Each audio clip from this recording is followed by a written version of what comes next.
اهلا بيكم في فيلم جديد من افلامنا اللي مش بتنتهي. معانا النهارده فيلم اكشن جامد، وهو عن مجموعه من المجرمين اللي بيعملوا حاله من السرقه الجماعيه لبيوت المسنين، وضابط جيش بيساعد الشرطه في حل لغز القضيه الكبير جدا. وهنعرف في الفيلم هو ليه صمم انه يشارك بنفسه في حل القضيه دي مع حبيبته، واللي بيكون اسمها الضابطه هيرفي. بس قبل ما نبدا ما تنسوش الاشتراك في القناه علشان تتابعونا ويوصل لكم كل جديد. وفيلمنا النهارده فيلم هندي اكشن، وبيتكلم عن الجريمه والحركه والاثاره. ويلا بينا نبدا. وبيبدأ الفيلم في عيد الاستقلال في الهند، وهو يوم مش عادي عند الهنود، وبيحبوا يحتفلوا بيه كل سنة، والأولاد بيبيعوا العلم في الشوارع وإشارات المرور. والساعة 7 الصبح بنلاقي الاتنين دول، واللي بيبان عليهم من شكلهم إنهم مجرمين، وبيكونوا بيمشوا في الشارع وبيهجموا على بيت الراجل العجوز. وفي وحدة التحكم في الشرطة بيجيلها اتصال من الراجل العجوز، وبيرد عليه الشرطي، والراجل العجوز بيقول له إن في اتنين مجرمين، واحد ماسك في إيده مسدس والتاني بيسرق وبيكون مقنع، وتهجموا على بيته وسرقوا بيته، واخدوا منه كل المجوهرات والفلوس اللي في بيته، وكان معاهم سلاح وهربوا. والشرطة بيرد عليه وبيقول له اديني عنوان بيتك، والعجوز بيملي الشرطة العنوان، والشرطة بيقول له 5 دقايق بالظبط ويكون الشرطة عندك.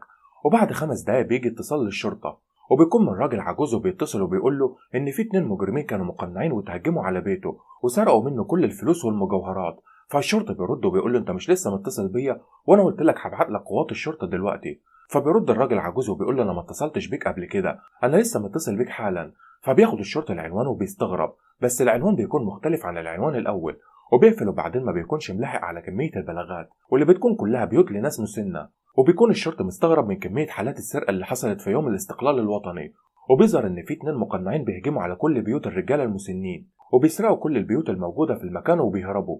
والاتنين المجرمين المقنعين أذكياء جدا، وبيقدروا يسرقوا البيوت ويهربوا من غير أي دليل أو أثر يخلي حد يعرف هم مين أو حتى هم شغالين إيه. وبنلاقي كل الوحدات الشرطة بدأت تتحرك لمكان البيوت، حتى الكلاب البوليسية معرفتش الحاجات المسروقة، ولكن المقنعين بيسرقوا كل البيوت، وكالعادة الشرطة بتوصل بعد ما البيوت بتتسرق، والمقنعين بيكونوا هربوا. وفي اليوم الاستقلال اتسرق 49 بيت، والمفوض بيجمع كل مفتشين الشرطة وبيهزهم وبيقول لهم ازاي كل البيوت دي تتسرق، وانهم مقصرين في شغلهم وده اهمال منهم. وكل مفوض بيرد حسب المنطقة بتاعته، والمفوض بيسمعهم كويس وبيسألهم إذا كان في دليل أو أثر، والمفتش بيقول له لأ، لكن اللي يعرفوه إنهم 2 مجرمين، واحد معاه مسدس بيأمن الطريق للتاني والتاني هو اللي بيسرق. والمفوض بيسأل عن كاميرات الشوارع إذا كانت سجلت لحظات سرقة البيوت دي، والمفتش بيرد وبيقول له إن كل الكاميرات اللي في الشوارع كانت اتعطلت في لحظة السرقة، والكاميرات بتشتغل تاني بعد ما السرقة بتتم. والمفوض بيقول لهم اتصلوا بجيارتي. وفي الفندق بنلاقي الاتنين دول وبتدخل عليهم خادمة الغرفة، وبيزعق جوزها وبيدخل جوزها وبيتخانق، وبيطلع من الأوضة التانية جاك وهو بيكون بيزعق، وبتدخل جيارتي والراجل ومراته وبيطلعوا المسدسات وبيضربوا الاتنين اللي كانوا مع كاسي وجيارتي. وبتقول لي كاسي كنت فاكرة انك هتقدري تهربي مني، وجيارتي بتضرب على كاسي طلقة من المسدس في دماغها وبعدها بتموتها.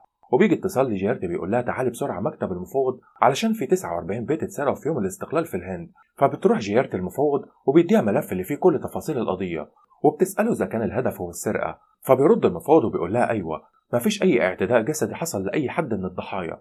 وبتخرج جيارتي من عند المفوض وبيكون معاه ملف القضية، وبتفكر في كلام المفوض عن إن كل الضحايا مسنين، وبتفتكر جدة شاندرا. فبتتصل جيارتي بجدة شاندرا، وبتلاقي بيتها هي كمان مسروق، فبتروح تاخدها للمستشفى.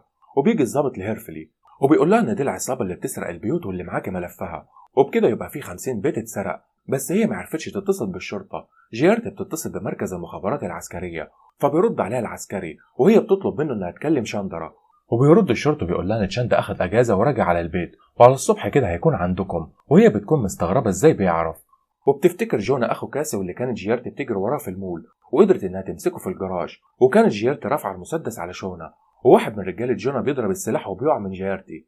وكان جونا رايح يهجم عليها وبنلاقي حد رمى طفايه الحريق على جونا، وبيظهر تشاندرا وبيضربهم كلهم، وبتمشي هي وتشاندرا. وتاني يوم بيروح عم جيارتي وجيارتي عند تشاندرا علشان يتعرفوا على بعض، وتشاندرا بيطلب ايد جيارتي من عمها واللي بيوافق على طول وبيفرح، وبيقول لتشاندرا ان شخصيته عجبته وبيسأله معاك كام فلوس. وتشاندرا بيقول له مش معايا فلوس خالص، واحنا من أسرة دفعت دايما على الوطن، وان ابوه اخذ اعلى وسام في البلد. وعم جيارتي بيتريق على كلام تشاندرا، وهنا تشاندرا بيضربه بالقلم، وجيارتي بتطلب من تشاندرا انه يعتذر لعمها، لكن تشاندرا بيرفض ده. فجيارتي بتقول لتشاندرا انه لو ما اعتذرش لعمها مش هتتجوزه ابدا، وتشاندرا بيقول نفس الكلام، وان عمها لو ما اعتذرلهوش مش هيتجوزها، وان عمها استهان بتشاندرا وعائلته. فجيارتي هي وعمها بيمشوا، وبيروح تشاندرا لعند صورة أبوه وبيلاقيها واقعة على الأرض والإزاز بتاعها متكسر، والميدالية بتاعته بتكون مسروقة. فبتروح جيارتي عند تشاندرا البيت وبتعرفه حالة جدته وإنها دلوقتي في المستشفى وإن عندها نزيف داخلي وإن اتسرق منها الدهب والفلوس. فتشاندرا بيقول لها مش مهم عندي اللي اتسرق، سواء دهب أو فلوس، المهم عندي دلوقتي ميدالية أبويا. وجيارتي بتقول له على كل حاجة. وبيروح تشاندرا عند جدته في المستشفى وجيارتي بتقول له إن هي اللي متولية القضية دي وإنها هتقبض على المجرمين قريب. فتشاندرا بيقول لها لا، اسمها هنقبض عليهم سوا. وبعدها الشرطة بتقبض على كل بتوع اللبن والجرايد والأنابيب علشان بتكون عايزة تحقق معاهم. وبيروح تشاندرا وجيارتي يشوفوهم. وتشاندرا بعدها بيمشي وهو نازل بيقابل راجل بيتخانق مع بتاع الأمن بتاع البنك وبيقول له إن يوم الاستقلال كان فيه محاولة سرقة للإي تي إم. وتشاندرا بيلاقي الراجل بيهزق الحارس فبيتعصب وبيروح يضرب الراجل ده وبيخليه يقرأ الأخبار ويخليه يروح يعتذر للحارس وإن ملهوش أي ذنب في اللي حصل. وتشاندرا بيتكلم مع جيارتي وبيقول لها إن الموضوع كبير قوي ولازم نعرف مين اللي دخل البيوت دي واللي بيكون قصده على الاتنين مجرمين المقنعين، وبيكتب مين اللي ممكن يقدر يدخل بيوت المسنين دي، وبيفكر في الكهربائيين والسباكين والفنيين وإن فين ممكن يلاقي الناس دول. وجيارتي بتقول إنها جابت أرقام خدمة المساعدة وأرقام الناس دي كلها في الخدمة دي.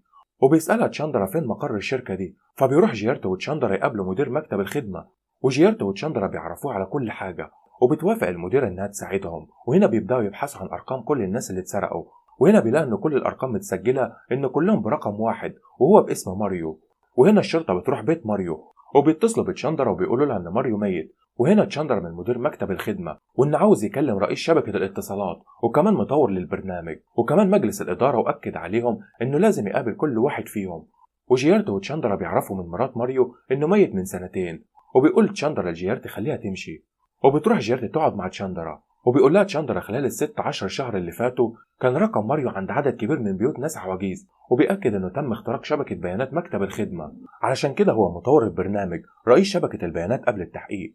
وجيارتي بتقبض عليهم وبتروق عليهم. وبيجي تشاندرا وبيقول لها مشيهم. ولما يعرفوا يتأكد إن تم اختراق شبكة البيانات وبيجي اتصال للمفوض والمتصل بيقول لها ممتاز، قبض على مرات ماريو ورئيس شبكة البيانات، ممتاز جدا، انتوا كده ماشيين صح، بس اتحداكم بعد اللي عملتوه ده انكم تقبضوا عليا وانا مراقبكم وتحت عيني.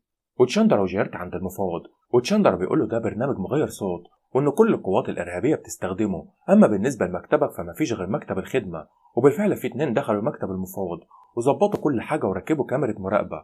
والمفوض بيعمل مؤتمر وبيأكد فيه انه خلاص في الخطوه الاخيره للقبض على المجرمين وان كل حاجه هتكون تمام. وبعد المؤتمر بيجي اتصال من المجرم وتشاندرا بيكون سامع كل حاجه، والمجرم بيقول للمفوض انت كذاب والكذب واضح قوي في وشك وانا بكلمك انت والراجل التاني اللي سمعنا. وكان في الوقت ده بيقصد تشاندرا، وفي اللحظه دي تشاندرا بيبتسم وبيعرف انه بيتعامل مع مجرم شديد الذكاء وكمان بيفهم كويس في الكمبيوتر. وبيقول لهم ان مكانه 0010 وبيروح تشاندرا للمكان وبيلاقي المكان كله متدمر والاجهزه كمان. والمجرم بيقول له سلام وتشاندرا بيتخيل المجرم وهو ماشي من عنده. وبعدها تشاندرا بيتجمع مع كل افراد الشرطه والمفوض كمان، وان الدليل الوحيد هنا هو ماريو، وان الرقم بتاعه متسجل عند ناس كتير منهم 98 بيت مسن واللي بيكون موجود فيهم 50 مسن واللي بيكون تم سرقتهم يوم الاستقلال في الهند، وبيبقى فاضل 58 مسن هيتسرقوا. وفي رمز في مكان المجرم واللي هو 0010 وان الرمز ده بيشكل رمز الملك بتاع الشطرنج، وان المجرم ده واحده ست ذكيه والمجرمين هم اللي بيساعدوها وهي ورا كل حاجه، وان ميعاد السرقه اللي جاي هيكون يوم 23 اغسطس ودي اسمها ليلى العقل المدبر للعصابه مدربه شطرنج، وكانت بتدرب بنت ظابط وبتفتكر ذكرياتهم مع مامتها وابوها وانه دايما كان بيضرب امها وامها ماتت واتجوز واحده تانية ومعاها ولدين. وفي يوم سمعت ليلى ابوها ومراته انهم هم اللي قتلوا امها، فليلى بتقتل ابوها ومراته وبتربي اولاد مرات ابوها وهم دول العصابه. وليلى بتكون عبقريه كمبيوتر، وليلى بتعرف الولدين ان السرقه اللي جايه هتكون يوم 23 اغسطس وهيكون 58 بيت هيتسرقوا وبعدها نهرب من البلد. وجيارتي بتروح لتشاندرا واللي بيعتذر لعمها وبتكون مبسوطه جدا وبيقول لها ان النهارده هتتم سرقه 58 بيت واحنا لازم نأمن البيوت دي ومش من بره بس من جوه كمان، والبيوت كلها بيكون فيها ضباط. وجيارتي وتشاندرا مراقبين الاماكن على شاشه الكمبيوتر بكاميرا المراقبه، وبعدها بتتعطل بس العصابه ما تعرفش ان في كاميرا مراقبه تانية. وتشاندرا بيأكد لهم ان اول بيت هو بيت هوال واللي بيكون رقم 23، وبعدها المجرمين بيكونوا في الطريق بموتوسيكل، فبتتصل بيهم ليلى وبتقول لهم يلغوا العمليه وارموا المسدسات اللي معاكم في سله الزباله. والشرطه بعدها بتقبض على الولدين، والشرطه كمان بتقبض على كل اللي شك فيهم. وفي مركز الشرطه تشاندرا بيعمل لهم اختبار وان مين فيهم يعرف في السباكه وبيرفع ايدين الولدين، وهنا تشاندرا بيعرفهم. والضابط بيقول لتشاندرا انهم اختهم مجرمين في السرقه، وليلى بتتصل بتشاندا وتقول له لو اخواتي جابوا سيرتي فانا مستنياك. وفي الوقت ده بتكون جيرت بتحقق معاهم وبتسألهم عن ليلى، فبيتعصبوا وبيضربوا ليلى بالسكينة في بطنها وبيموتوا كل ضباط الشرطة. وبتروح جيرت بعدها للمستشفى، وليلى بتبعت المجرمين يموتوا تشاندا وبتفضل تتصل بيه وبتقول له انها رايحة تقتل هيرفي في المستشفى، واللي بيحاول يرن على المستشفى بس محدش بيرد. وبتستخبى ليلى من تشاندا، واللي بيعرف مكانها وبتجري منه على سطح العمارة، وبيطلع تشاندا وبترمي نفسها من فوق، بس تشاندا بيكون عامل حسابه وبيستلقاها الضابط من تحت.